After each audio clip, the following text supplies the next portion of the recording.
Hello बच्चों, so let's start this question. This question says which of the following statement is not true about an atom? And we have four statements. हमारे पास चार statement दी हुई है और हमें बताना है कि कौन सी स्टेटमेंट इनमें से ट्रू नहीं है एटम के रिगार्डिंग. तो इन्होंने फर्स्ट स्टेटमेंट में क्या बोला है, atoms are not able to exist independently. तो ये बिल्कुल इनकरेक्ट स्टेटमेंट है. जैसे कि हमें पता है कुछ नोबल गैसेज है हमारे पास, जैसे कि helium, neon, argon.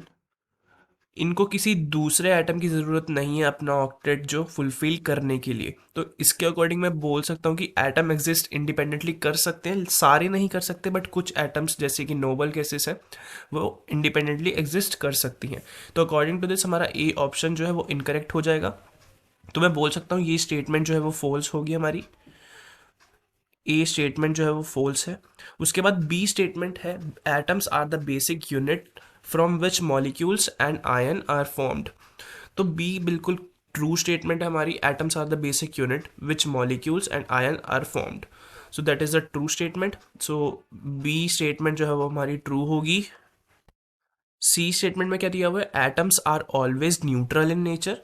So I can say atoms are always neutral because the nucleus of an atom that contains protons and neutrons remains unchanged after ordinary chemical reaction. So C statement जो है वो भी मेरी true हो जाएगी बिल्कुल से. D statement ने इन्होंने बोला है atoms aggregate in large number to form the matter that we can see, feel और टच. सो ये भी बिल्कुल ट्रू स्टेटमेंट है क्योंकि atoms and molecule all are composed of matter and matter is anything that has mass, so we can obviously see, feel or touch the mass. So I can say that the D statement जो है वो भी मेरी true हो जाएगी. So according to this मेरा कौन सा इनमें से ऑप्शन जो है वो करेक्ट होगा, ए ऑप्शन जो है वो करेक्ट होगा क्योंकि उसमें atom are not able to exist independently. ये एक फॉल्स स्टेटमेंट है क्योंकि हमारे पास जितनी भी नोबल गैसेज है वो अपने इंडिपेंडेंटली एग्जिस्ट कर सकती हैं. So hope you understood well. Best of luck. Thank you.